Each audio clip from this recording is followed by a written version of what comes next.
नमस्कार, मैं हूं सुरभि सुमन और आप देख रहे हैं ब्रह्मास्त्र। आज के इस वीडियो में हम बात करने वाले हैं जमशेदपुर में हुए एक घटना के बारे में, जिसके बारे में मैंने बहुत सोचा है लेकिन मुझे कोई समस्या नहीं दिखी।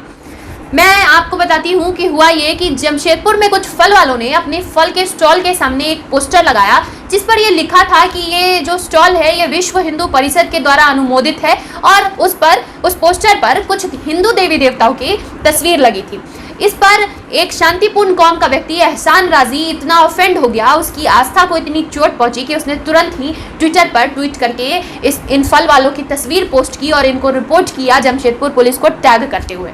फिर क्या था, जमशेदपुर पुलिस ने तुरंत ही उस व्यक्ति की आहत हुए आस्था को सम्मान दिलवाने के लिए वहां जाकर उस फल वाले के स्टॉल से उस पोस्टर को रिमूव करवाया। इतना ही नहीं, उन फल वालों पर धारा 107 के तहत मुकदमा भी दायर हुआ और ये बताया गया कि ये अवैध था। अगर मैं अपनी दुकान पर हिंदू देवी देवता की फोटो लगाती हूँ तो वो मेरा कॉल है, क्योंकि मेरा संविधान मुझे ये इजाजत देता है कि मैं कोई भी रिलीजन फॉलो कर सकती हूँ, किसी भी धर्म को मान सकती हूँ, उसका प्रचार प्रसार कर सकती हूँ।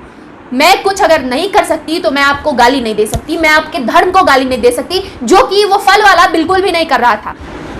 जो तस्वीरें स्क्रीन पर हैं आप उनको देखिए और फिर ये बताइए कि क्या इससे सेकुलरिज्म खतरे में नहीं आ रहा है? क्या ये अवैध नहीं है? ये बिल्कुल ठीक है, ये बिल्कुल अलाउड है। लेकिन उस बेचारे फल वाले ने इतनी बड़ी गलती कर दी कि उस पर तुरंत ही मुकदमा कर दिया गया, ये कहकर कि अवैध कार्य कर रहा था। ये कौन सा अवैध कार्य कर रहा था? ये जब ये बिस्मिल्लाह और अल्लाह, ये होटल और ये मुसलमान ढाबा, ये सब कुछ ठीक है, तो फिर विश्व हिंदू परिषद द्वारा अनुमोदित ये पोस्टर अवैध कैसे हो गया? इस चीज का जवाब मुझे चाहिए। एक मुसलमान के होटल पर जब ये लिखा होता है कि ये इस्लामी तरीके से बनाया हुआ बिरयानी है, यहाँ का जो शेफ है वो मुसलमान है, ये मुस्लिम ढाबा है और पता नहीं क्या क्या लिखा होता है, तब ये सेकुलरिज्म खतरे में नहीं आता है, तब इस सेकुलर गैंग को कोई दिक्कत नहीं होती है। इतनी बड़ी क्या समस्या हो गई अगर एक फल वाले ने अपने फल के स्टॉल पर एक पोस्टर लगा लिया, तो इस पर इतना बवाल क्यों हो गया? और पुलिस का रोल तो मानना पड़ेगा कि सराहनीय रहा। इस दौरान जिस तरह से पुलिस ने एक्टिवली इस पर एक्शन लिया और उन लोगों को तुरंत उन पर कार्रवाई की गई, hats off, really hats off.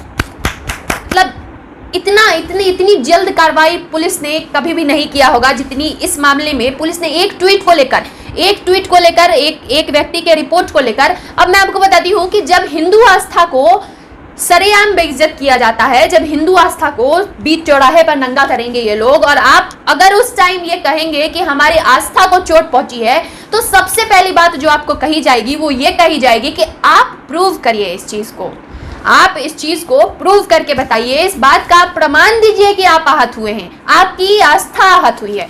लेकिन क्या ये एहसान राजी साहब से कोई सबूत नहीं मांगना चाहिए था कि ऐसा क्या कर दिया था उस फल वाले ने कि इनकी आस्था को इतनी चोट पहुंची? अगर आप नॉनवेज खाते हैं तो आप देखते होंगे जब आप मीट लेने जाते हैं तो हर दुकान पर हलाल पोस्टर लगा रहता है, तो वो अवैध नहीं हुआ। लेकिन एक पोस्टर लगा लिया एक हिंदू फल वाले ने तो वो अवैध हो गया।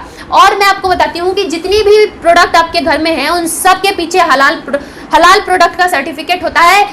अगर आपके घर में आशीर्वाद आटा का पैकेट हो, आप उसके पीछे देखिए, उसके पीछे भी आपको हलाल प्रोडक्ट का सर्टिफिकेट मिलेगा। इवन पतंजलि प्रोडक्ट्स के पीछे हलाल प्रोडक्ट का सर्टिफिकेट लगाया जाता है। तो ऐसा दोगला व्यवहार एक ही देश में क्यों होता है, मेरा सवाल ये है। अब मैं आपको बताती हूँ कि ये हलाल क्या होता है। शरिया कानून के हिसाब से ये कहिए कि ये कुरान के हिसाब से अगर ये जो मुस्लिम हैं ये नॉन हलाल प्रोडक्ट्स खाते हैं तो ये इनके लिए हराम है। हलाल ये होता है, आप सबने बहुत सारे वीडियो देखे होंगे सोशल मीडिया पर कि जहाँ पर कुछ जानवरों को पहले यहाँ गले पर वार किया जाता है, एक नस होता है जिसको ये काट देते हैं और उनको तड़पाते हैं और उस समय अल्लाहू अकबर और रहमाने उल रहीम जो भी ये कहते हैं उसका ये उच्चारण करते हैं और उसके बाद उसको खाते हैं, ताकि उसको खाना फिर इनके लिए हराम न रहे। मतलब आप हलाल प्रोडक्ट्स का सर्टिफिकेशन भी बांटिए ताकि आपके जो ये शांतिपूर्ण कौम के लोग हैं ये आपका प्रोडक्ट खाते रहें और उसको कंज्यूम करते रहे। लेकिन अगर एक हिंदू ने एक पोस्टर लगा दिया अपने फल के दुकान पर, फल के स्टॉल पर, तो ये क्राइम हो गया, ये इतना बड़ा क्राइम हो गया कि तुरंत पुलिस जाकर एक्शन लेती है उसके ऊपर और उसके ऊपर धारा 107 के तहत मुकदमा दायर किया जाता है। इस पर मैं भारत के प्रधानमंत्री माननीय श्री मोदी जी को भी कहना चाहती हूँ कि दिस इज हाई टाइम कि गवर्नमेंट को और अथॉरिटीज को इन सब चीजों को रिव्यू करना चाहिए, क्योंकि अब आप लोग जनता के बीच अपना विश्वास खो देंगे अगर इस तरह की व्यवस्था को ठीक नहीं किया गया।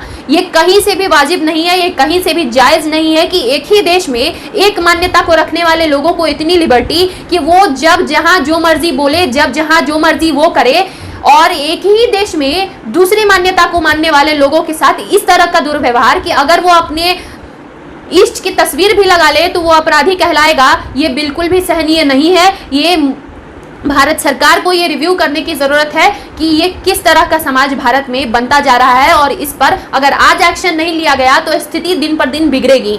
एक अपील मैं विश्व हिंदू परिषद को भी करना चाहती हूँ कि इतनी बड़ी ऑर्गेनाइजेशन होने के नाते विश्व हिंदू परिषद को उस फल वाले के लिए स्टैंड लेना चाहिए और उसको बैक करना चाहिए, ताकि समाज में जो विश्वास है विश्व हिंदू परिषद को लेकर वो बना रहे और हिंदुओं के भीतर ये डर ना पैदा हो कि अगर वो अपनी आस्था को बढ़ावा देंगे, अगर वो अपने धर्म को बढ़ावा देंगे तो उनके साथ इस तरह का व्यवहार होगा। क्योंकि इससे एक बहुत ही गलत मैसेज समाज में जा रहा है। इससे मनोबल टूट रहा है लोगों का कि आप अब धर्म के बारे में कोई चर्चा करना भी जरूरी नहीं समझता है चार लोगों के बीच में, क्योंकि सबको पता है कि वो चाहे आपको कितना भी घसीट ले वो कम्युनल नहीं कहलाएंगे। लेकिन अगर आप अपने आप को हिंदू भी कह देते हैं तो आप तुरंत ही कम्युनल हो जाते हैं।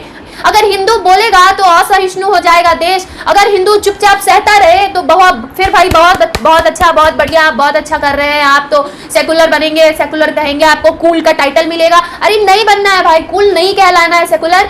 हम लोग को चाहिए कि हमारे जो अधिकार है, हमारा जो आस्था है, उसके साथ कोई खिलवाड़ ना हो। और ये बिल्कुल भी सहनीय नहीं है। ये कोई भी उठकर एक ट्वीट कर देगा कि भाई इनसे मुझे प्रॉब्लम है, और पुलिस पहुंच जाएगी उस आदमी के पास बिना जांच पड़ताल किए कि भाई इससे तुम्हारी आस्था को प्रॉब्लम, इससे तुम्हारी आस्था को चोट पहुंची भी है या नहीं, या इससे किसी का मान भंग हो भी रहा है या नहीं। ये सब एक राजनीति के तहत हो रहा है, और ये सारे जो ये पहलू है सब आपस में कहीं ना कहीं कनेक्टेड है। अगर आप हिंदू हैं तो इस देश में आप समझ जाइएगा कि एक डिसएडवांटेज तो आप एनी टाइम लेकर अपने साथ चल रहे हैं कि आप एक हिंदू हैं। आप अपना स्टैंड क्लियर करें भारतीय जनता पार्टी, अपना स्टैंड क्लियर करे विश्व हिंदू परिषद, अपना स्टैंड क्लियर करे आरएसएस कि आखिर इस समाज में जो हो रहा है उसका विरोध होगा या नहीं होगा। ये एक देश एक कानून की बात ही करते रहेंगे आप लोग, या फिर इसको लागू भी किया जाएगा। ये इस तरह की जो स्थिति देश में है, ये क्यों है? इसके पीछे आप लोग साजिश जो हो रही है, इसके पीछे आप समझिए